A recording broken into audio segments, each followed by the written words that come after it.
नमस्कार दोस्तों।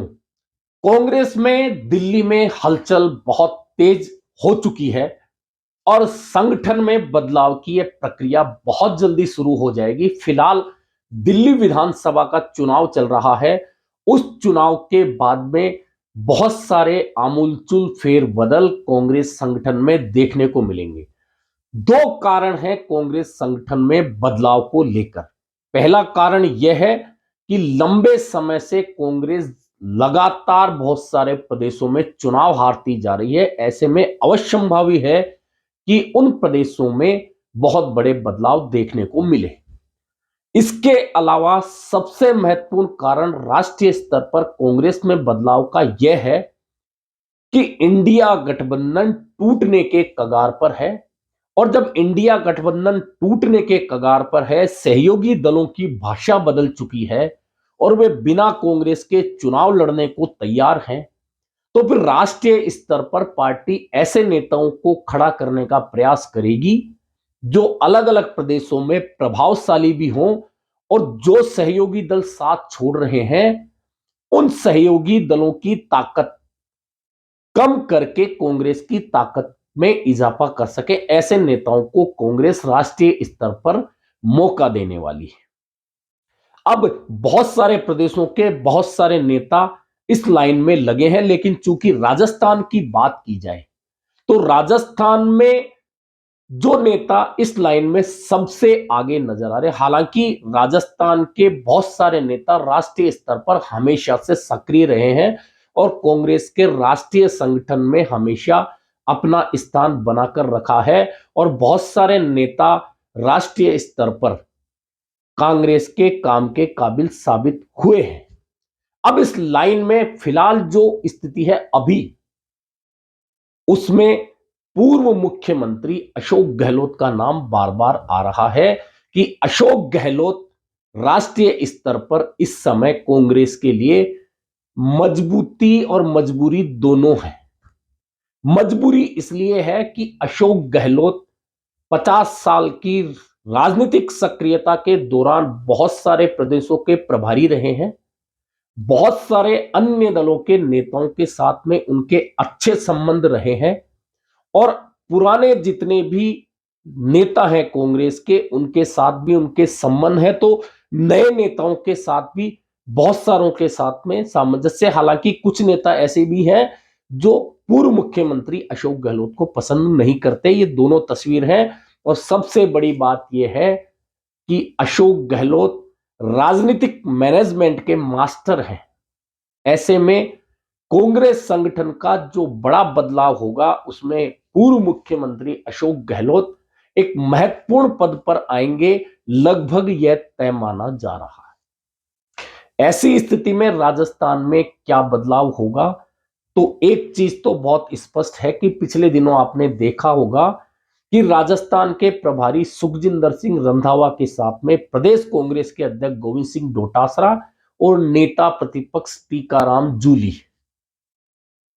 राहुल गांधी से मुलाकात करके आए थे।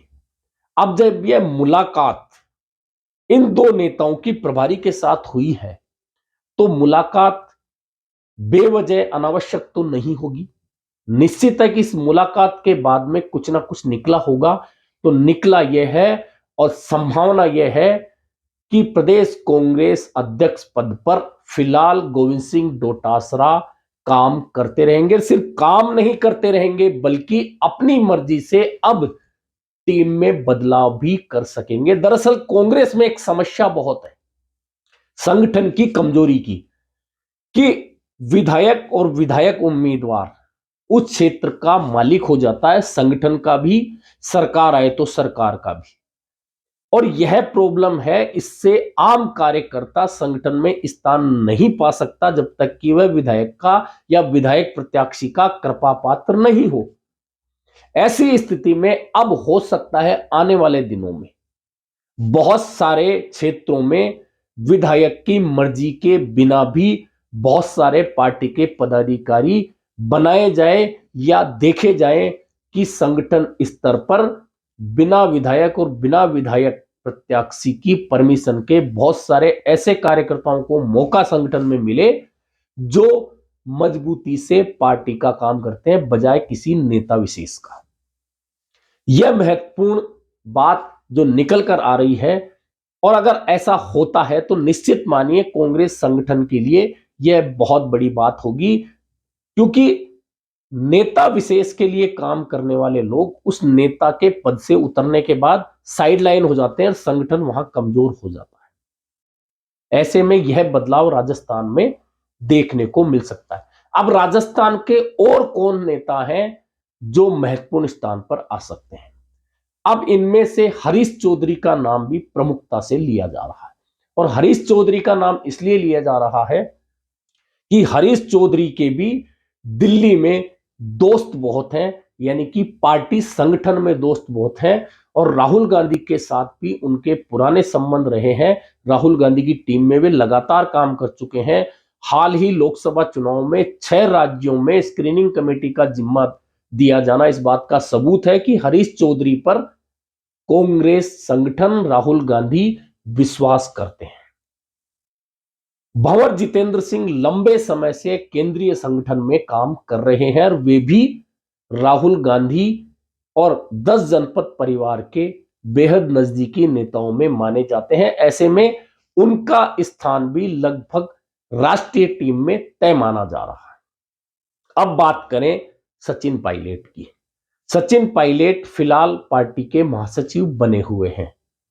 अब जब अशोक गहलोत बहुत महत्वपूर्ण पद पर आ जाएंगे, प्रदेश कांग्रेस की कमान फिलहाल गोविंद सिंह डोटासरा के पास रहनी है, नेता प्रतिपक्ष टीकाराम जूली है, तो सचिन पायलट जो कि राष्ट्रीय महासचिव हैं और छत्तीसगढ़ के प्रभारी, अब बहुत यह अलग बात है कि छत्तीसगढ़ के प्रभारी उनके रहते हुए लोकसभा की 2 में से 1 सीट कांग्रेस की घट गई है। एक उपचुनाव हुआ रायपुर में, उसमें भी कांग्रेस हार गई। होता है, इसके बावजूद सचिन पायलट राष्ट्रीय टीम में बने रहें, यह भी संभव है, और वे राष्ट्रीय टीम में काम करते रहेंगे, यह तय माना जा रहा है। इसके अलावा कुछ नए चेहरे राजस्थान से क्या शामिल हो सकते हैं, क्योंकि 8 सांसद राजस्थान से गए हैं कांग्रेस के जीतकर, इंडिया गठबंधन के 11 गए थे। अब उन 8 सांसदों में से क्या 1-2 सांसदों को राष्ट्रीय टीम में मौका दिया जा सकता है? यह बहुत महत्वपूर्ण है, क्योंकि इस समय कांग्रेस जय बापू, जय भीम, जय संविधान की बात कर रही है। तो अगर ऐसा होता है तो इस सूची में 2 सांसदों का नंबर आ सकता है, जिनमें या तो भजनलाल जाटव और दूसरा नाम मुरारी लाल मीणा का हो सकता है कि उन्हें पार्टी मौका दे दे राष्ट्रीय स्तर पर। अन्यथा पहले जो सचिव रहे हैं कुलदीप इंदौरा, वे भी सांसद बन के गए हैं, युवा हैं। पुराने नेताओं के साथ में कुलदीप इंदौरा को फिर से संगठन में मौका देकर एससी वोटों पर, राजस्थान वालों पर असर डालने के लिए पार्टी संगठन उन्हें भी आगे बढ़ा सकती है। यह बदलाव जो होना है उसमें राजस्थान के इन नेताओं का नंबर माना जा रहा है। कुल मिलाकर कांग्रेस संगठन में राष्ट्रीय स्तर पर बदलाव के बाद में बहुत सारी परिस्थितियां बहुत सारे प्रदेशों में बदलने वाली हैं, यह भी तय मानकर चलिए। दरअसल अशोक गहलोत को महत्वपूर्ण पद पर बिठाने के पीछे कांग्रेस की मंशा यही हो सकती है कि एक तो पूरे देश में तमाम नेता उन्हें जानते हैं और वे तमाम नेताओं को जानते हैं, तमाम पुराने नेताओं के साथ उनके दोस्ताना संबंध रहे हैं, और न सिर्फ कांग्रेस पार्टी के अन्य दलों के नेताओं के साथ भी अशोक गहलोत के दोस्ताना संबंध रहे हैं। और जब इंडिया गठबंधन टूटेगा और पार्टी को अन्य प्रदेशों में कहीं अन्य दलों की जरूरत पड़ेगी, तो उस भूमिका के लिए अशोक गहलोत सबसे फिट बैठ सकते हैं। और इससे पहले भी, चूंकि मैंने बताया कि मैनेजमेंट के मास्टर राजनीति में अगर कहे जाते हैं तो पूर्व मुख्यमंत्री अशोक गहलोत है। इसलिए कहे जाते हैं कि 1998 में दिग्गज नेताओं के बीच से निकलकर मुख्यमंत्री ही नहीं बने, बल्कि पूरे 5 साल सरकार चलाई जब दिग्गज नेता मौजूद थे। 2008 में जब पार्टी को बहुमत नहीं मिला तो फिर से मुख्यमंत्री बने, यह भी उनका मैनेजमेंट था। और बहुमत के बिना सरकार को बहुमत में लाने के साथ पूरे 5 साल चलाया। और अभी 2018 से 23 में भी पार्टी बहुमत में थी, लेकिन सचिन पायलट गुट और अशोक गहलोत गुट स्पष्ट रूप से दिखे। और जो तनातनी इस 5 साल में चली, एक बार तो सरकार गिरने तक की नौबत बताई गई जब सचिन पायलट अपने विधायकों 18 को लेकर मानेसर शिफ्ट हो गए। उस समय भी सरकार को बचाने के अलावा पूरे 5 साल चलाया। और भले ही सरकार चली गई, लेकिन पहली बार अशोक गहलोत के मुख्यमंत्री काल में कांग्रेस ने इतनी बढ़िया वापसी करी विपक्ष के तौर पर।